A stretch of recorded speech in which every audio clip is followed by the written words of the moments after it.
안녕하세요.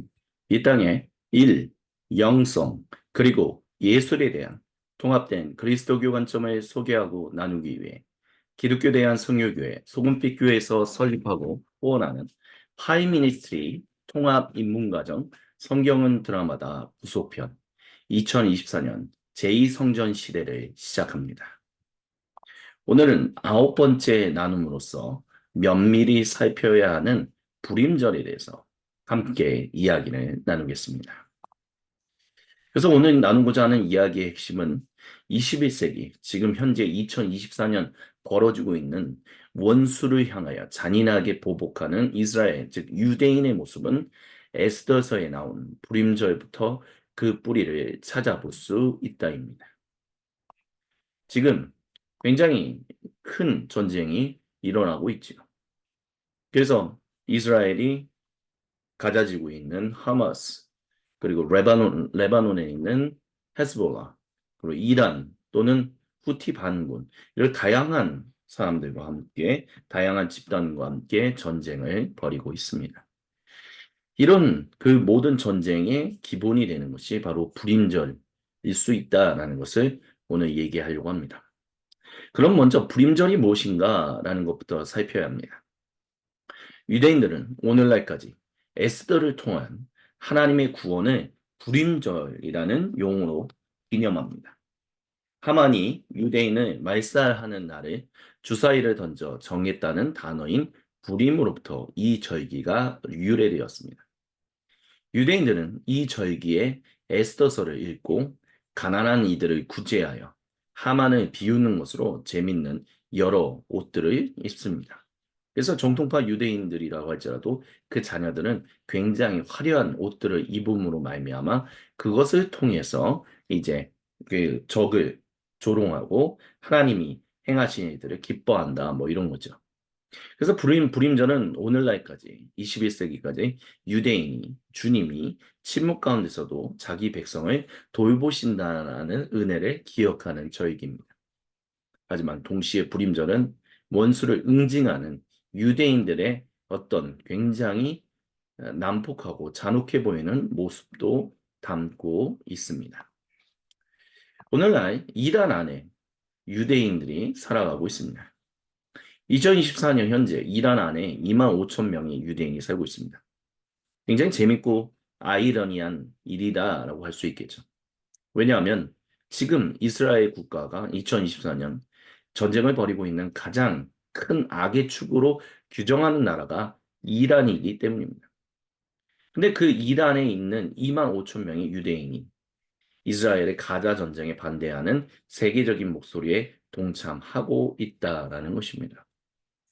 그래서 이들은 이란 여기저기 흩어져서 이제 뭐 테헤란, 슈라즈, 케르만샤, 이스파한, 뭐 야즈드와 같은 도시들에서 함께 가자 전쟁에 반대하는 목소리를 높이며 이제 그 일들을 하고 있습니다.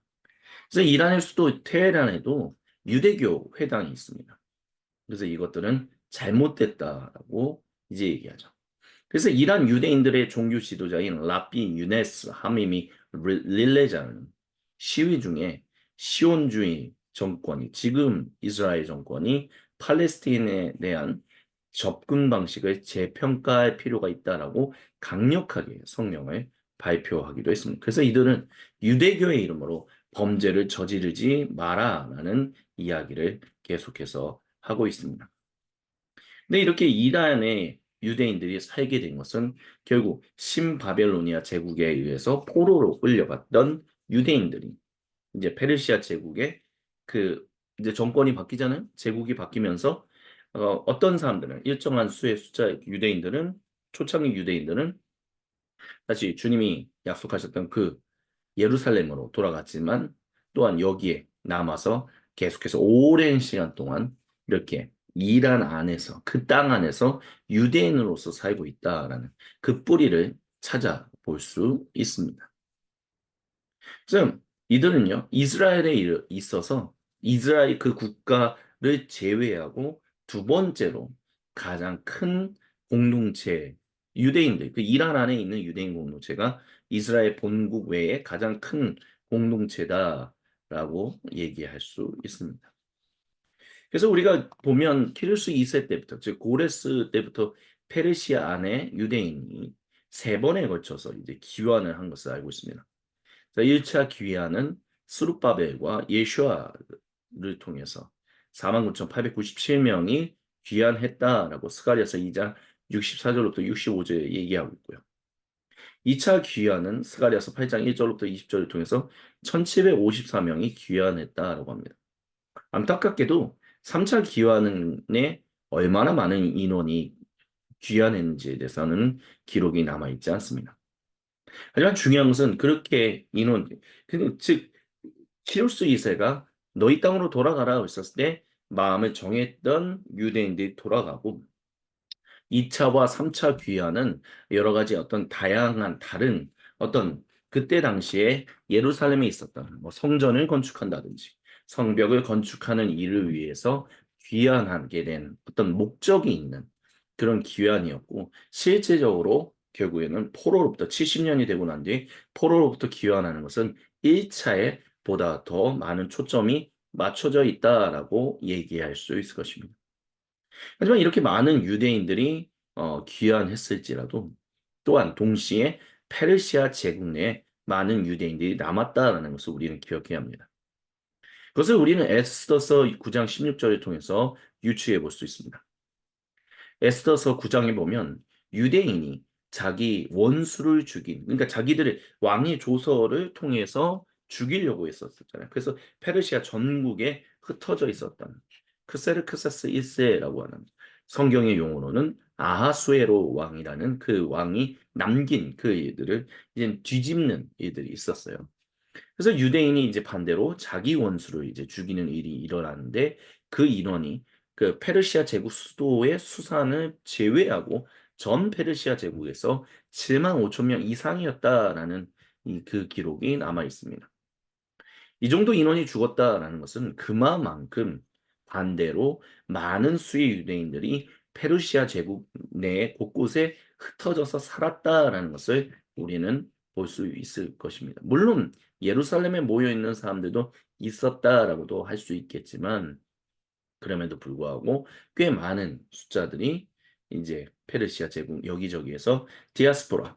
예를 들어서 만약에 1차 귀환했던 그 인원, 뭐해서 한 5만 명이라고 한다면 나머지 2만 명 정도의 인원이 이제 페르시아, 수도를 제외한 페르시아 전국 곳곳에 흩어져서 디아스포라 유대인을 공동체를 이루고 있었다라고 이제 볼 수 있다라는 것입니다.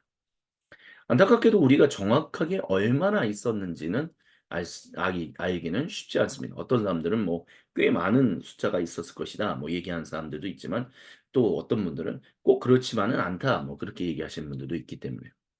근데 이제 디아스포라 유대인이 결국에는 생존할 수 있게, 즉 당연히 예루살렘 지역뿐만이 아니라 디아스포라 유대인 전 지역에 페르시아 전 지역의 유대인들이 살아남을 수 있도록 그것을 가능하게 했던 것은 당연히 에스더 왕후입니다. 에스더라는 말은 이제 페르시아식의 이름으로 히브리어로는 원래 그녀의 이름은 하다사였죠. 이름의 뜻은 은매와 꽃을 지정한다라고 합니다.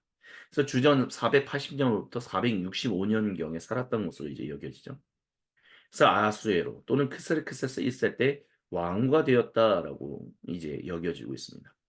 그리고 오늘날까지 모든 유대인들은 그녀를 통해 하나님으로부터 이제 총리의 위협으로부터 벗어나 생명의 구원을 받게 되었다라고 얘기합니다. 근데 이런 에스더서의 이제 역사성에 대해서 많은 사람들이 질문합니다.